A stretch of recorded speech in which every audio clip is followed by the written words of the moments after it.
고용 허가 규모를 늘리는 정부 정책에 따라 내년부터는 이주 노동자가 더 늘어날 것으로 보입니다.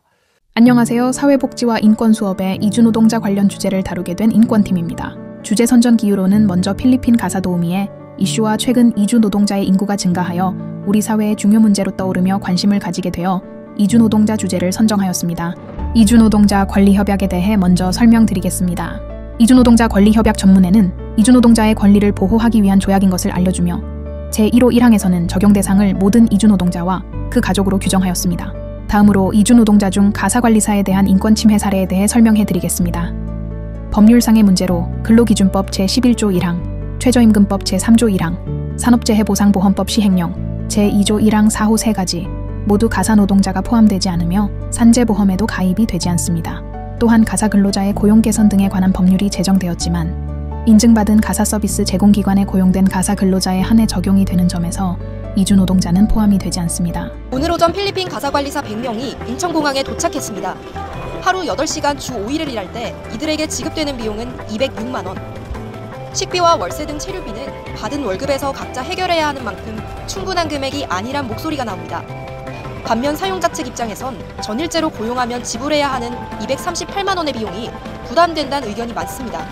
최근 이슈가 되었던 필리핀 가사관리사 관련 영상입니다. 필리핀 가사관리사 이슈의 원인에 대해 설명드리겠습니다. 먼저 통금 관련입니다. 열흘 전 숙소를 떠난 필리핀 가사관리사 2명은 오늘도 돌아오지 않았습니다. 추가 이탈을 막기 위해 서울시가 급하게 나머지 가사관리사들을 만났습니다. Because we're adults, we come home at 9 p.m. So there's only an hour allowance for us. 매일 밤 10시 숙소에 왔는지 확인하는 게 불쾌하다는 것부터 임금과 근로 방식 등 제도 자체에 대한 불만도 컸습니다. 기숙사 생활을 하며 10시에 통금과 점호를 실행한다고 합니다. 심지어 외박 및 외출 시에는 신청서를 제출한다고 하는데요. 법적으로 기숙사 규칙을 작성해야 하지만 근로기준법상 기숙사인지 불명확하다며 고용노동부에서는 책임을 회피하고 있습니다. 두 번째로는 업무 범위의 모호화입니다.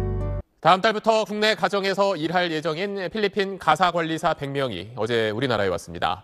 가정의 육아 부담을 덜어주기 위해서인데 이들의 구체적인 업무 범위가 어디까지고 또 과연 비용은 적정한 건지 궁금한 점도 많습니다. 신용식 기자가 짚어봤습니다.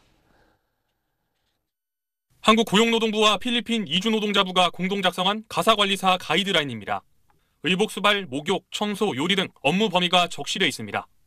물품 구매, 세탁은 물론 집밥, 아동 동반도 포함돼 있고 부수적이고 가벼운 가사 서비스도 제공할 수 있다고 명시됐습니다. 꽤 포괄적이지만 아동과 임신부를 돌보는 일에 국한된다는 점이 특징입니다. 중개업체 가이드라인은 어떨까? 가사관리사에게 아이를 위한 식사, 목욕 등은 시킬 수 있지만 어른을 위한 상차림이나 음식 조리는 안 된다고 설명하고 있습니다. 아이용품이라도 유모차나 카시트, 세척 같은 일반 육아로 보기 어려운 일은 시키지 말라고 돼 있습니다. 설거지는 시킬 수 있지만 아이가 아닌 가족의 옷을 세탁하거나 욕실 물청소 같은 일은 제한적으로 가능하다고 안내합니다. 쓰레기 버리기나 반려동물 보기 등은 금지했는데 정부 기준을 구체화한 겁니다. 서비스 이용 중에 발생할 수 있는 트러블을 감안해서 미리 구체적으로 불가 업무를 정해놓게 되었습니다.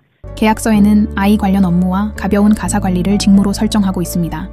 하지만 애매한 조항들로 인해 가사관리사 1인에게 가구의 모든 돌봄 서비스를 전가할 수 있는 구조입니다. 마지막으론 필리핀 노동자를 차별입니다.